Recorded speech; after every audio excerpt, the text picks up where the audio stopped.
It has been brought to my notice that we don't have Nigeria chinchin in this channel. How could I have forgotten? Oh my word. Today I share my secret chinchin recipe with you. Hello everyone. Welcome back to another interesting one, so let's begin. I start by cracking one egg in a bowl. To that I move in with sugar and water. What kind of water are you using? I'm using water from the tap.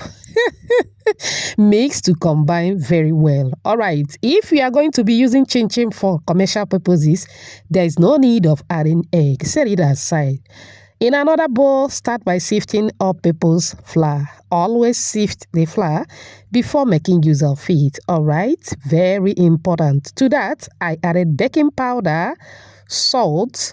I'll be adding nutmeg powder. In the absence of nutmeg powder, add cinnamon powder. All right, now here comes one thing that I can miss while making my Nigeria chinchin: milk flavor. In the absence of milk flavor, add milk powder, but use milk flavor if you are opportune to have it. And here comes the secret ingredients to my crunchy chinchin. Yeah, this is custard and that is cornstarch. Custard and cornstarch are the same thing. The difference between the both is that custard powder has egg yellow and flavors in it, all right, while cornstarch is just plain. All right, if you add egg yellow and flavors to your cornstarch, you just made yourself instant custard powder. All right, you can either use custard or cornstarch to make your chinchin. In the absence of cornstarch, you can use custard powder. That is what I'm going to be using today. The difference is that it is going to change the color of the dough. That's all. But both are the same thing. All right, you can see the texture. You can bring both together and try to feel their texture. You will see that they are the same thing. Okay, now I added the custard powder. I'm going to mix till everything is well combined. It is time to move in with margarine or butter. Once I add the margarine, I move in with my fingers and start mixing till I form a sandy texture. Thank you so much for watching today's video. To my returning subscribers, I appreciate you all. If you are new here, a warm welcome to you. Please subscribe to my channel. Also like and share this video with your loved ones. All right, after mixing, it is time to move in with the wet ingredients. Once I add the wet ingredients, I am going to gently mix. Please don't be too hard on your dough. All right, we are bringing the dough together. Transfer to the work surface so that you will have enough space to bring the dough together. All right, now look what we have. You can see the color is yellow in color because of the custard added to it. Now I'm going to divide into 3 equal parts because of the size of my work surface. You can roll everything at once if your work surface is big enough. All right, dust the work surface with some flour. Move in with a rolling pin. Start rolling to flatten the dough.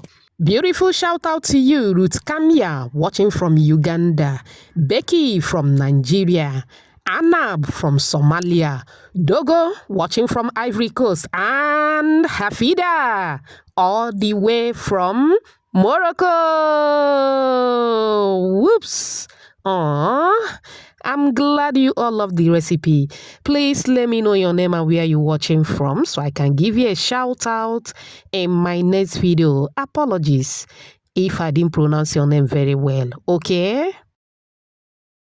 All right, after rolling into a very flat dough, it is time to cut. When it comes to chinchin, you can cut in any size, any shape of your choice. If you are with me at this moment, type any shape. After cutting, go ahead and pull. You can bake chinchin, you can air fry or fry with an oil. In a deep hot moderate oil, throw the chinchins inside the hot oil. Once you throw them, allow them to behave the way they want. They are going to split by themselves. You don't need to worry. Once the first batch split, add the second batch. Allow to cook for about 2 minutes. If you watch up on this minute, I appreciate you so much. It also means that you're enjoying this video. Please give this video a like. Also subscribe to my channel. Let's be family. Hype this video for me, okay? Thank you so much. Now, once you notice that the bubbles have reduced, it is time to start flipping the chinchin around from time to time. Fry according to your preferred texture. Chinchin is set to be ready once they are golden brown like so. I'm loving it. It is what it is. Take it out of the oil, put in a strainer to drain out the excess oil, and that is basically all for this recipe. Now you are going to transfer the chinchin in an open tray like so. Allow to cool down completely. Emphasis on completely. The more it cools down, the crunchier it becomes. Do you love my chinchin recipe? Do you? Do you? If you do, type another banger at the comment section. Is it crunchy? Let's find out. Can you hear that? Imagine eating this in Morocco and someone in Ivory Coast will be hearing the sound. Oh my word, chinchin can be stored in a jar for commercial purposes. After putting in a jar, you need to seal the end, the opening part. It will last for 2 months, I guarantee you that, when properly sealed, as long as no air is penetrating into it, all right? Now, for this kind of packaging, make sure that you eat in few days because there is possibility of air going right inside there. Once you package the chinchin, it does not require air if you want to retain the crunchiness. Christmas is around the corner. You can gift your loved ones by packaging as demonstrated. With a knife, pretend as if you want to scrape off the ribbons. You should have that coiling beauty. Are you loving this design? Are you? I'm sure you do. Remember, homemade is better than junk. I hope you find this video helpful. Thank you so much for watching. See you in my next video. Bye.